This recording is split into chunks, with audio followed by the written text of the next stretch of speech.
Hello guys, स्वागत है आपका कोरियन ड्रामा एक्सप्लेनर चैनल पर। और आज हम बात करने वाले हैं मनी हीस्ट के नेक्स्ट एपिसोड की हिंदी एक्सप्लेनेशन के बारे में।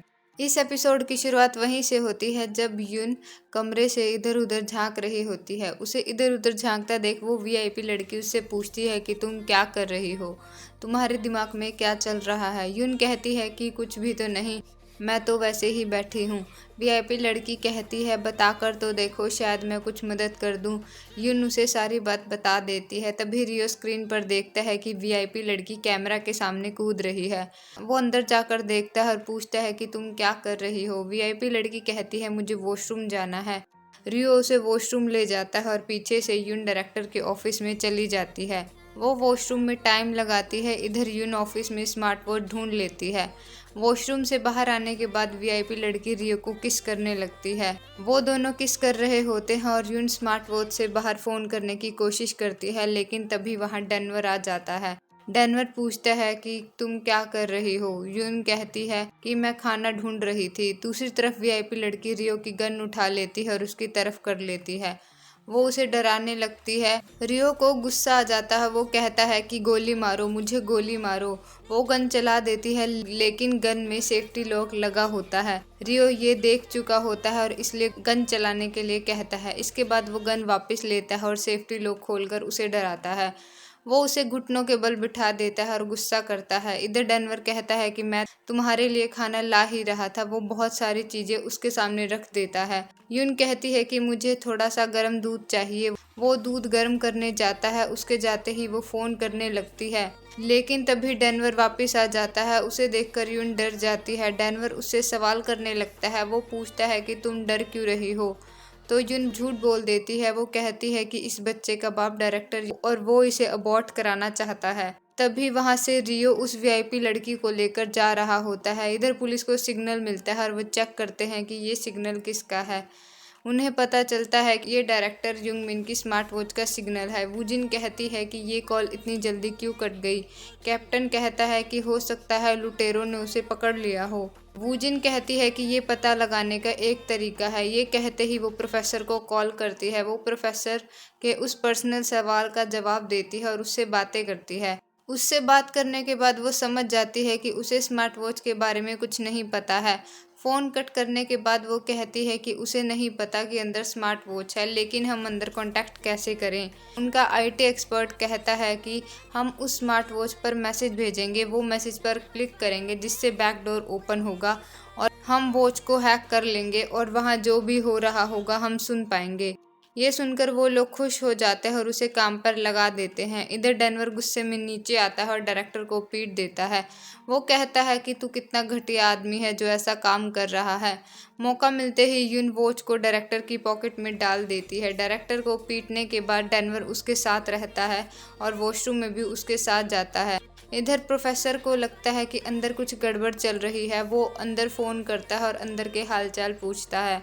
फ़ोन रियो उठाता है और कहता है कि अंदर सब ठीक है। इसके बाद प्रोफेसर वूजिन को मैसेज करता है और पूछता है तुम कहाँ हो। वूजिन उस टाइम तो मैसेज नहीं देखती, लेकिन थोड़ी देर में वो सब लंच करने चले जाते हैं। तभी वूजिन अपना फ़ोन चेक करती है और उसके पास चली जाती है। प्रोफेसर उसके लिए सैंडविच बनाता है और कैंप में जो हो रहा है वो जानने की कोशिश करता है। वूजिन कहती है कि सिक्योरिटी रीजंस की वजह से वहाँ जो भी कुछ हो रहा है मैं तुम्हें नहीं बता सकती।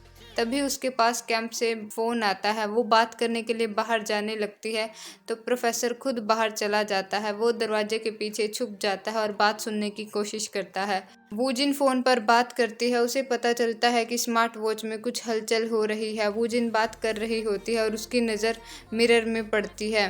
वो देखती है कि प्रोफेसर उसकी बातें सुन रहा है। वो बात ख़त्म करती है और फ़ोन कट कर देती है। तभी प्रोफेसर वापस आ जाता है। वूजिन कहती है कि तुम मेरी बातें छुप कर क्यों सुन रहे थे, तो प्रोफेसर खड़ा रहता है। तभी वो हथकड़ी निकाल लेती है और फिर से वही सवाल कहती है। प्रोफेसर कहता है कि मुझे लगा ये किसी आदमी का फ़ोन है, क्योंकि तुम इस रिलेशन को लेकर सीरियस नहीं हो, इसलिए मुझे चिंता हो रही थी। मैं इस रिलेशन को लेकर सीरियस हूँ। मैं जानता हूँ जो मैंने किया वो गलत है। वूजिन कहती है कि मैं इस रिलेशन को लेकर सीरियस नहीं हूँ क्योंकि मैं रिलेशन के लिए तैयार नहीं हूँ, लेकिन मैं इतना बता देती हूँ कि ये फ़ोन किसी आदमी का नहीं था। मैं तुम्हारे अलावा किसी और आदमी से नहीं मिलती। वो कहती है कि मैं अपने बिहेवियर के लिए माफ़ी मांगती हूँ, मैंने केस से रिलेटेड शक तुम पर किया। ये कहकर वो वहाँ से चली जाती है। उसके जाते ही प्रोफेसर अंदर फ़ोन करता है। इस बार फ़ोन बर्लिन उठाता है। प्रोफेसर कहता है कि किसी हॉस्टेज के पास स्मार्ट वॉच है।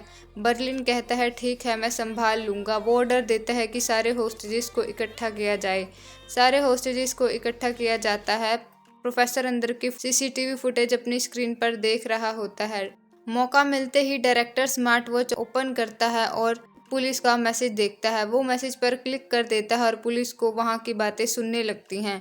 पुलिस का आईटी एक्सपर्ट कहता है कि ये स्मार्ट वॉच एडवांस है और इसमें हम उनकी वीडियो फुटेज भी देख सकते हैं, लेकिन वॉच पॉकेट में होने के कारण कुछ दिखाई नहीं देता। इधर बर्लिन डायरेक्टर को अपने पास बुलाता है और जाते हुए डायरेक्टर अपनी वॉच यून को दे देता है।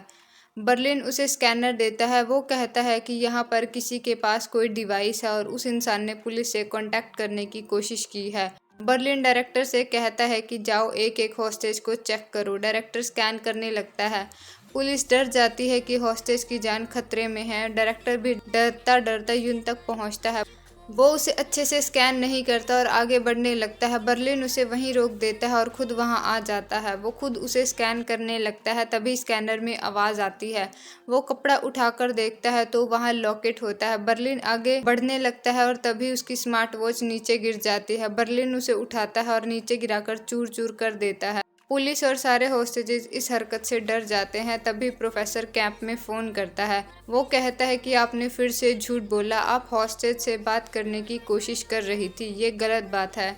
वूजिन कहती है कि अगर किसी भी हॉस्टेज को चोट पहुंची तो नेगोशिएशन नहीं होगी। प्रोफेसर कहता है कि मैं भी किसी को चोट नहीं पहुंचाना चाहता, पर ये लास्ट वार्निंग है। अगर आप लोगों ने फिर से कुछ गड़बड़ करने की कोशिश की तो अच्छा नहीं होगा। इधर बर्लिन गुस्से में पागल हो जाता है। वो डेनवर को आगे बुलाता है और यून की जान लेने के लिए कहता है। डेनवर और रियो उसे रोकने लगते हैं तो बर्लिन कहता है ये ज़रूरी है, यहाँ डर बनाए रखने के लिए ये ज़रूरी हो चुका है। डेनवर उसे साइड में ले जाता है और कहता है कि ये लड़की प्रेग्नेंट है। बर्लिन कहता है कि तुम फिर से इमोशनल हो गए, तुम्हें सच में लगता है कि ये लड़की प्रेग्नेंट है। वो उसे गन देता है और काम ख़त्म करने के लिए कहता है। प्रोफेसर हाथ से बात निकलते देखता है और अंदर फ़ोन करता है, लेकिन बर्लिन कहता है कोई फ़ोन नहीं उठाएगा। डेनवर उसे वॉशरूम की तरफ ले जाने लगता है। रियो वहां से चला जाता है और नोट छापने वाली जगह जाता है जहां टोक्यो होती है। इधर बर्लिन कहता है कि इतनी महंगी वॉच उस लड़की की नहीं हो सकती, बताओ ये वॉच किसकी है। डायरेक्टर का जूनियर बता देता है कि ये वॉच डायरेक्टर की है। डायरेक्टर चिल्लाकर कहता है कि ये उसकी वॉच नहीं है। एक तरफ मॉस्को खुदाई कर रहा होता है, दूसरी तरफ रियो टोक्यो के पास पहुंचता है, उसे सारी बात बता देता है। बात सुनते ही टोक्यो वॉशरूम की तरफ भागती है और इधर डेनवर यून को वॉशरूम में ले जाता है और गोली चला देता है। गोली की आवाज़ सुनकर सब डर जाते हैं। तभी बर्लिन डायरेक्टर से कहता है कि तुम डरो मत, मैं तुम्हें कोई सज़ा नहीं दूंगा, यही तुम्हारी सज़ा है। और फिर एपिसोड ख़त्म हो जाता है।